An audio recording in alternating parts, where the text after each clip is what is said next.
வணக்கம். பிரதான செய்திகள். விரிவான செய்திகளுக்கு முன் தலைப்புச் செய்திகள். தையிட்டி விகாரை போராட்டம் 11 பிரதேச சபை உறுப்பினர்களுக்கு நீதிமன்றம் அழைப்பு கட்டளை.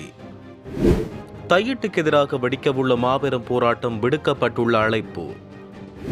லஞ்சம் பெற்ற குற்றச்சாட்டில் சிக்கிய 76 அரசு அதிகாரிகள். பெரும் பரபரப்புக்கு மத்தியில் தையிட்டிக்கு விஜயம் செய்துள்ள நயினாதீவு விகாராதிபதி. தமிழர் பகுதியில் 21 வயது இளைஞன் சடலமாக மீட்பு. தரமற்ற மருந்துகளால் நோயாளர் உயிரிழக்கும் அபாயம், அரசாங்கத்தை எச்சரிக்கும் அதிகாரிகள். மட்டக்களப்பு திருகோணமலை வீதியில் விபத்தில் சிக்கிய ஒருவர் பலி. மருதங்கேணி கொலை சம்பவத்தோடு தொடர்புடைய சந்தேக நபர் கைது. லிட்ரோ எரிவாயுவின் விலையில் திருத்தமில்லை, வெளியானது அறிவிப்பு. இடியுடன் கொட்டி தீர்க்கப் போகும் கனமழை, விடுக்கப்பட்ட எச்சரிக்கை. வீதி விபத்துகளால் உயிரிழந்தவர்களின் எண்ணிக்கை சடுதியாக அதிகரிப்பு. உலகின் மோசமான நாடுகளின் வரிசையில் இடம் பிடித்த இலங்கை. காப்போது உயர்தர பரீட்சைக்கு தோற்றும் மாணவர்களுக்கான முக்கிய அறிவித்தல். பூட்டானில் அடுத்தடுத்து பதிவானது நிலநடுக்கங்கள். தொடர்வன விரிவான செய்திகள். தையிட்டி விகாராதிபதியின் பதவி உயர்வுக்கு எதிராக விகாரைக்கரையில் போராட்டத்தில் ஈடுபட்ட வலிகாமம் வடக்கு பிரதேச சபையின் 11 உறுப்பினர்களுக்கு மல்லாகம் நீதவான் நீதிமன்றத்தினால் அழைப்பு கட்டளை அனுப்பப்பட்டுள்ளது. மல்லாகம் நீதவான் நீதிமன்றத்தில் பலாலி போலீசார் தாக்கல் செய்த வழக்கின்படி நீதிமன்ற பதிவாளரால் அழைப்பு கட்டளை அனுப்பப்பட்டுள்ளது. எதிர்வரும் 5ஆம் தேதி பிரதேச சபை உறுப்பினர்கள் 11 பேரையும் மல்லாகம் நீதவான் நீதிமன்றில் ஆஜராகுமாறு அழைப்பு கட்டளை வழங்கப்பட்டுள்ளது. கடந்த டிசம்பர் மாதம் 21ஆம் தேதி தையிட்டி விகாரையின் முன்பாக விகாராதிபதியின் பதவி உயர்வுக்கு எதிராக வலிகாமம் வடக்கு பிரதேச சபை உறுப்பினர்கள் போராட்டத்தில் ஈடுபட்டனர். அன்றைய தினம் போராட்டத்தில் ஈடுபட்ட வலிகாமம் வடக்கு பிரதேச சபை தவிசாளர் உள்ளிட்ட 29 பேருக்கு மல்லாகம் நீதவான் நீதிமன்றம் கட்டளை பிறப்பித்திருந்தமை குறிப்பிடத்தக்கது.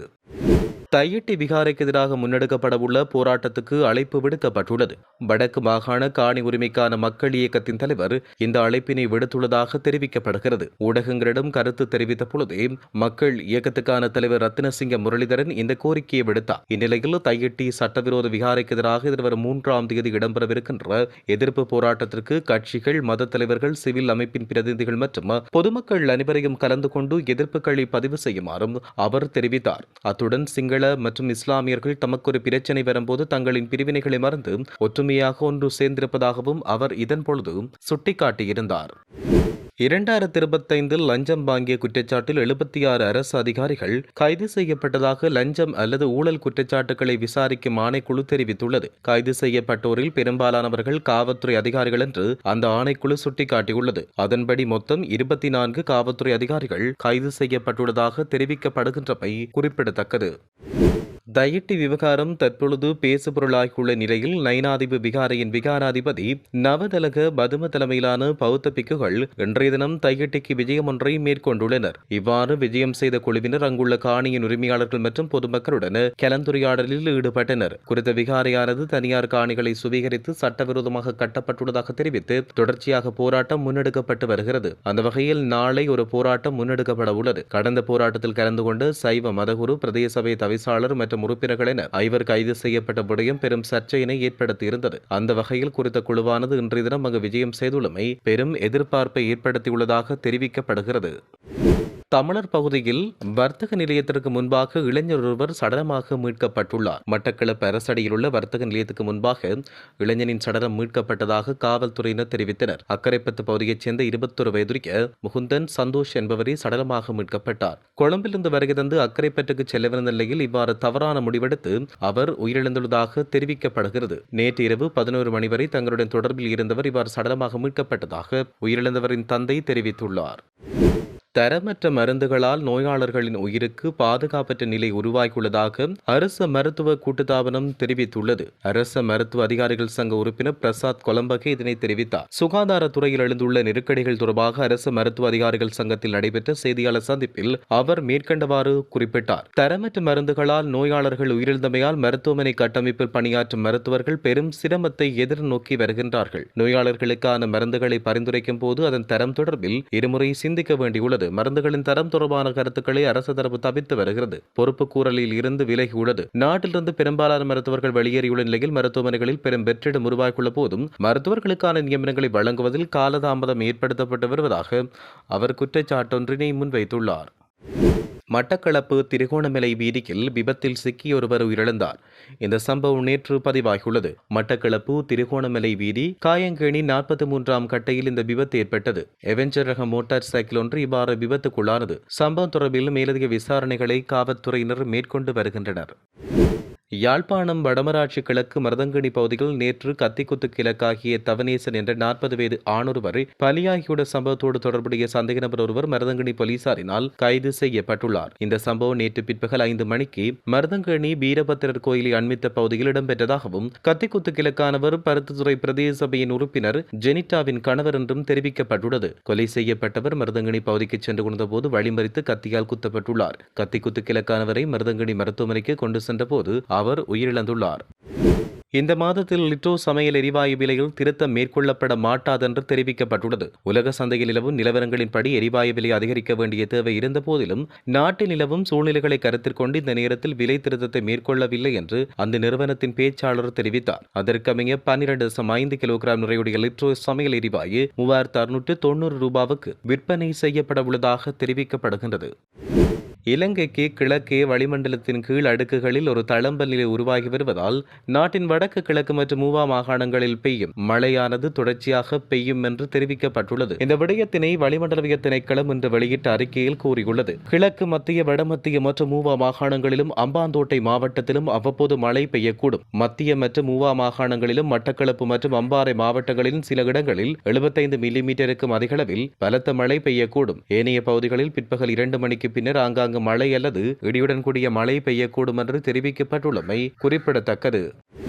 இலங்கையில் 2025ஆம் ஆண்டில் நிகழ்ந்த வீதி விபத்துகளால் உயிரிழந்தோரின் எண்ணிக்கை 2024ஆம் ஆண்டுடன் ஒப்பிடும்போது சடதியாக அதிகரித்துள்ளது. போலீஸ் ஊடக பேச்சாளர் வெளியிட்ட தரவுகளின்படி 2024ஆம் ஆண்டில் 287 விபத்துகள் பதிவாகியுள்ள நிலையில் 2025ஆம் ஆண்டு 388 உயிரிழப்புகள் அதிகமாக ஏற்பட்டுள்ளதாக தெரிவிக்கப்படுகிறது. 2025ஆம் ஆண்டில் இந்த எண்ணிக்கை சடதியாக உயர்வடைந்து 2562 மரண விபத்துகளில் மொத்தம் 2710 பேர் உயிரிழந்துள்ளதாக தெரிவிக்கப்படுகிறது.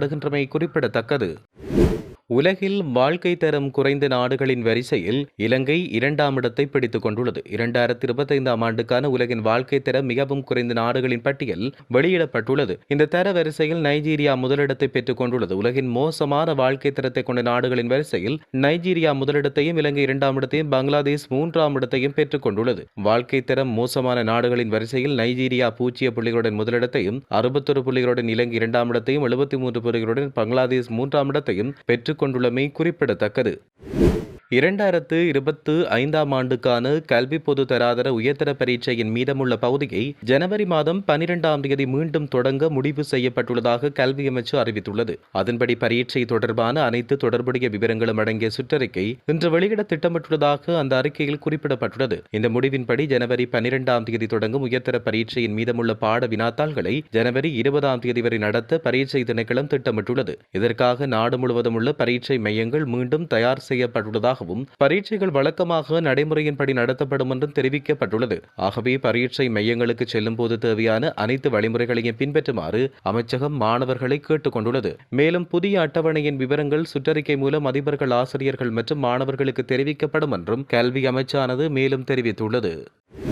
பூட்டானில் 3.5 ரிக்டர் அளவுகோலில் நிலநடுக்கம் பதிவாகியுள்ளதாக சர்வதேச ஊடகங்கள் செய்தி வெளியிட்டுள்ளன. நேற்றிரவு 9:32 மணிக்கு இவ்வாறு நிலநடுக்கம் பதிவாகியுள்ளதாக தெரிவிக்கப்படுகிறது. கடல் மட்டத்திலிருந்து 5 கிலோமீட்டர் ஆழத்தில் குறித்த நிலநடுக்கம் உணரப்பட்டுள்ளதாக தேசிய நில அதிர்வு ஆய்வு மையம் குறிப்பிடுகின்றது. நிலநடுக்கத்தின் மையப்பகுதி அட்சரேகை 27.14 பாகை வடக்கு மற்றும் தீர்க்கரேகை 89.5 பாகை கிழக்கில் அமைந்துள்ளதாக தெரிவிக்கப்படுகிறது. இந்த நிலநடுக்கத்தால் ஏற்பட்ட சேதம் மற்றும் பாதிப்பு குறித்தும் எவ்வித தகவலும் வெளியிடப்படவில்லை. இதேவேளை நேற்று மாலை 3:10 மணிக்கு 2.1 ரிக்டர் அளவுகோலில் நிலநடுக்கம் ஒன்று பதிவாகியுள்ளதாக தேசிய நில அதிர்வு ஆய்வு மையம் தெரிவித்துள்ளமை குறிப்பிடத்தக்கது. காம்பியா கடற்கரைக்கு அருகே குடியேற்ற பாதையில் பயணித்த 200க்கும் மேற்பட்டவர்களை ஏற்றிச் சென்ற படகு கவிழ்ந்ததில் 7 பேர் உயிரிழந்துள்ளதோடு பலர் காணாமல் போயுள்ளதாக சர்வதேச ஊடகங்கள் செய்தி வெளியிட்டுள்ளன. இந்த விபத்து சம்பவம் நேற்று நள்ளிரவு காம்பியாவின் வடக்கு கரையோர பகுதியில் உள்ள ஒரு கிராமத்திற்கு அருகில் இடம்பெற்றதாக சர்வதேச ஊடகங்கள் செய்தி வெளியிட்டுள்ளன. இதுவரை 7 சடலங்கள் மீட்கப்பட்டதோடு குறைந்தது 96 பேர் உயிருடன் மீட்கப்பட்டுள்ளதாக தெரிவிக்கப்படுகின்றமை குறிப்பிடத்தக்கது. மீட்கப்பட்டோரில் பலர் கடுமையான காயங்களுடன் வைத்தியசாலை வைத்தியசாலையில் அனுமதிக்கப்பட்டுள்ளனர். அவசர உதவிக்கான தகவல் கிடைத்ததை தொடர்ந்து காம்பிய கடற்படை தேடுதல் மற்றும் மீட்பு நடவடிக்கைகளை தொடங்கியுள்ளது. இதில் பல கடற்படை கப்பல்கள் மற்றும் உதவிக்கு வந்த ஒரு மீன்பிடி படகு மீட்பு பணியில் ஈடுபடுத்தப்பட்டுள்ளது. பின்னர் விபத்துக்குள்ளான படகு மணல் மீட்டில் சிக்கிக்கொண்ட நிலையில் கண்டுபிடிக்கப்பட்டுள்ளதாக சர்வதேச ஊடகங்கள் செய்தி வெளியிட்டுள்ளன. உயிரிழந்தவர்களில் சிலர் காம்பிய குடிமக்கள் அல்ல என்று அடையாளம் காணப்பட்டுள்ளதாகவும் அவர்களில் அடையாளங்களை உறுதி செய்கின்ற பணிகள் தற்பொழுது நடைபெற்று வருவதாகவும் அந்த நாட்டு போலீசார் தெரிவித்துள்ளமை குறிப்பிடத்தக்கது. இத்துடன் செய்திகள் நிறைவடைகின்றன. வணக்கம்.